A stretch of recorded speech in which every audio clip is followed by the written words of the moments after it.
pendapat itu Gus kaitannya dengan statementnya siapa? Nusron Wahid yang katanya yang menyuruh kau tes DNA untuk kaum habaib itu katanya kaum homoni lupus katanya, dan statementnya Buya Yahya itu juga Gus katanya kurang ajar katanya yang nyuruh tes DNA sama para habaib itu Gus.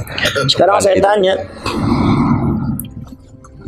yang saya sama yang bersangkutan dasarnya apa? Kalau seumpama itu kurang ajar, lebih kurang ajar mana? Untuk mencari kebenaran dan kepastian nasab dengan DNA, atau ada orang yang masih diragukan nasabnya, mengaku dirinya nasabnya kepada Rasulullah tapi berbuat dengan cara yang kasar, menyebut binatang semata mereka membawa bendera nasabnya Rasulullah. Menurut Anda lebih kurang ajar mana? Kurang ajar itu Gus tadi yang mengaku nasab. Ada orang mengaku dirinya nyambung kepada Rasulullah, tetapi binatang itu semua, meremehkan orang lain, menyebut kiai ulama itu dengan namanya saja, provokasi masyarakat, kata-katanya kasar, tapi mereka mengatakan saya adalah cucunya Rasulullah. Sekarang lebih kurang ajar mana dengan tes DNA? Makanya saya tanya, orang bicara begitu dasarnya apa? Saya ingin tahu. Nah, sekarang saya tanya, sekarang siapa yang Pak Nusron Wahid? Pak Nusron Wahid itu ahli nasabah bukan? Bukan ahli hadis, bukan ahli tafsir kan? Iya. Bukan faknya kan? Bukan. Masalah nasab begini. Lalu bicara itu untuk apa? Sekarang saya tanya, yang satu namanya Bu Yahya. Bu Yahya termasuk nasabah. Ngerti nggak masalah ilmu nasab? Pernah neliti kayak keimat nggak? Pernah ya. Saya ini spesialis saya tafsir hadis.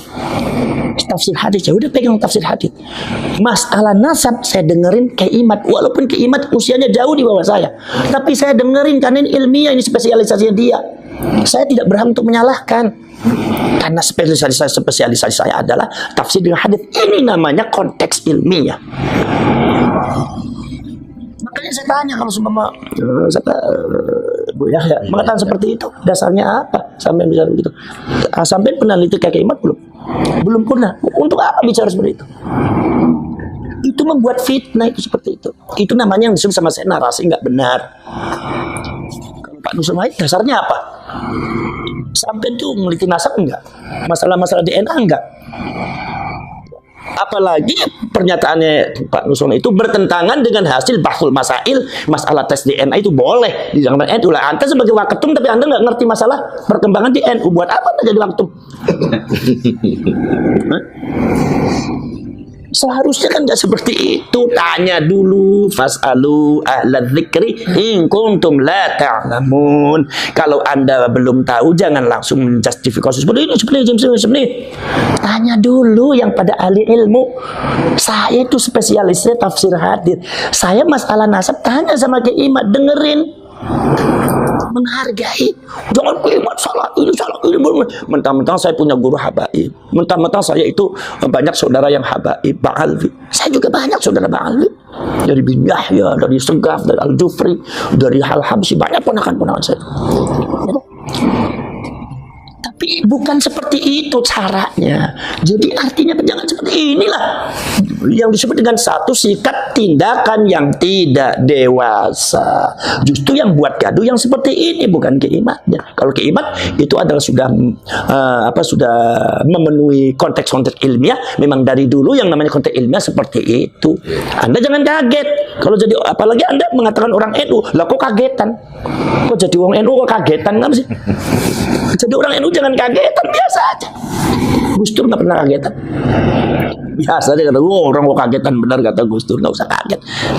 Jadi apa dasarnya? Yang masalah yang berkaitan dengan DNA itu di bahsul masail NU sudah ada. Dari dulu sudah ada. Saya juga ikut bahsul masail kok. Sering dengan masalah tes DNA. Yang disebut kalau bahasa kitab itu al-qiyafah. Orang namanya al-qafah. Qiyafah itu boleh. Bukan wajib. Awal asal hukumnya boleh. Awas nih, boleh dulu nih. Boleh. Ketika apa? Satu. Kalian di kitab Majmu' aja. Ketika satu adalah adamul bayyinat li itsbatin nasab atau li ilhaqin nasab. Tidak ada saksi baik saksi ilmiah atau seumpama saksi orang atau saksi apalah yang menyebabkan bahwa itu ada ketetapan subutun nasab, tidak ada saksi, maka boleh dengan cara qiyafah, DNA. Kalau sekarang itu DNA.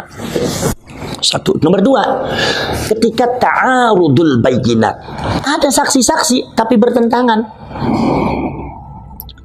Yang satu mengatakan iya, yang satu mengatakan tidak, yang satu mengatakan batal, yang satu mengatakan tetap. Nah, ini boleh di situ pakai tes DNA. Itu asal hukumnya boleh. Tapi sekarang karena implikasi daripada pengakuan kaum Ba'alwi mengatakan dirinya sebagai cucunya Rasulullah, bahkan condong memonopoli, bahwa seolah-olah kalau dari golongan, bukan dari golongan dia, bukan cucunya Rasul, ya kan? Sehingga ada habaib yang kadang-kadang jahil mengatakan bahwasanya kalau nggak ada di catatan Rabithah Alawiyahnya berarti bukan Habib, berarti Habib palsu. Ini jahil nih. Ada seperti itu tuh, ada tuh. Ya kan? Itu artinya apa? Artinya ada sebenarnya monopoli namanya. Berarti kan ada di kalangan mereka itu ada satu asumsi yang memonopoli bahwa seolah-olah keturunannya Rasulullah hanya dari golongan dia. Nah, ini jangan sampai terjadi seperti itu. Jangan sampai terjadi seperti itu. Maka di sini harus boleh kalau terjadi saksi-saksinya itu terjadi perbedaan pendapat. Boleh inda ta'arudul bayyinat, maka boleh qiyafah, boleh dengan cara tes DNA. Itu boleh. Lah cuma sekarang karena implikasinya itu sangat besar karena menyangkut fitnah umat. Di mana ketika monopoli kaum Ba'alwi cucunya Rasulullah, ada beberapa oknum yang seperti itu, enggak semuanya. Oknum yang seperti itu, sehingga masyarakatnya banyak yang terbawa dengan akhlak-akhlak yang tidak terpuji. Ya kita lihat aja, ada beberapa kadang-kadang memanggil nama kiai, manggil nama Buya Said Agil, kadang-kadang cuma si Said. Kemudian Kiai Ma'ruf Abi dipanggilnya si Ma'ruf. Itu kan jelas ini adalah ajaran-ajaran mereka. Kan? Karena ada oknum Ba'alwi mengatakan bahwasannya kalau manggil dia, kalau manggil selain kita jangan panggil kehormatannya, panggil namanya aja, kalau enggak namanya panggil si. Kita buat fitnah yang diterima oleh masyarakat. Ya Allah, ini termasuk dari oknum Ba'alwi itu. Sehingga kita sendiri bingung kok, kenapa kok orang yang mengaku dirinya Rasulullah tapi kok seperti itu. Artinya ketika ini dibiarkan maka fitnahnya luar biasa. Sementara klaim mereka tetap saja bahwa Ba'alwi itu adalah merupakan sunnahnya Kanjeng Nabi. Itu karena itu. Lah maka ketika itu menghormati cucunya Rasulullah itu wajib. Zuriatnya Rasulullah itu wajib. Maka dari itu itsbatun nasab, menetapkan nasab sebagai cucunya Rasulullah dengan wasilah-wasilah apapun, apalagi yang bersifat at-tibbus syar'i, kedokteran bersifat syariat, kata Imam Nawawi dalam kitab Majmu' seperti itu. Boleh al-isti'anah bit-tibbus syar'i, menggunakan dengan dokter yang bersifat syariah, itu boleh, diantaranya dengan tes DNA. Maka ini akhirnya tes DNA yang tadinya berupa wasilah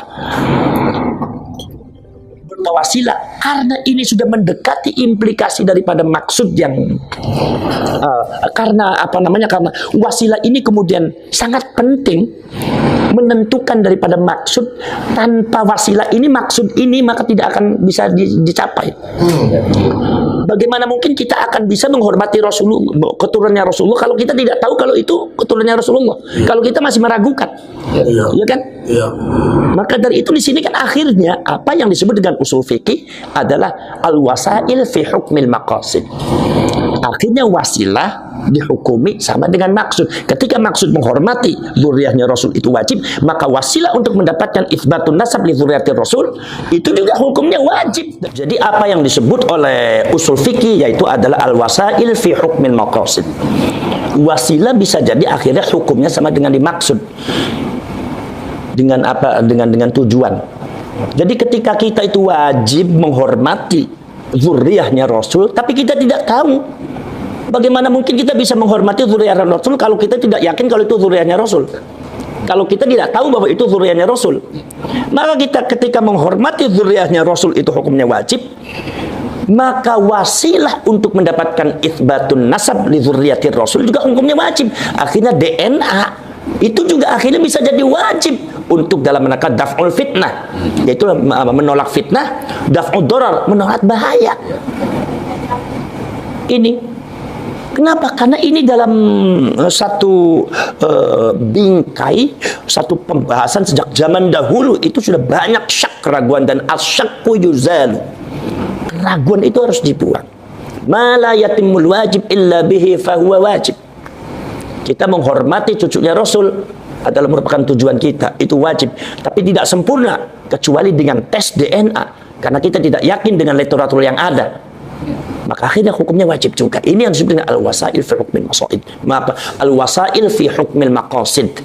Ya, ini jadi nggak ada dasarnya itu. Kalau Anda mengatakan itu nggak boleh, itu nakut-nakutin begitu, nggak boleh itu dalam ilmu. Itu nanti diketawakan sama kaum intelektual, diketawakan. Jadi orang banyak tertawa nanti, memalukan. Jangan seperti itu. Jadi biarkan saja keimat kaji ilmiahnya, dan itu perkembangannya terus dipantau saja. Nanti debat ilmiah bukan debat ilmiah, atau kalau semua tidak terjadi debat ilmiah, ya tentang perkembangannya terus. Jangan buat narasi-narasi yang nggak benar, atau jangan hanya menghadang keimat dengan podcastnya. Apalagi podcastnya itu ada yang cabutan di sini, ada yang disimpan, ada yang ditampil. Wah, itu kan udah nggak fair. Kayak begitu kan, itu yang disebut provokasi. Walaupun nadanya tidak keras, tapi itu provokasi, itu maksudnya. Nggak boleh itu. Itu pembohongan publik. Ya, itu kan adalah karena ini mempengaruhi semuanya. Terus ada yang lagi? Sudah. Oh ya udah. Kalau begitu udah. Ya, itulah keterangan dari saya. Mudah-mudahan ada manfaatnya. Ya, assalamualaikum warahmatullahi wabarakatuh.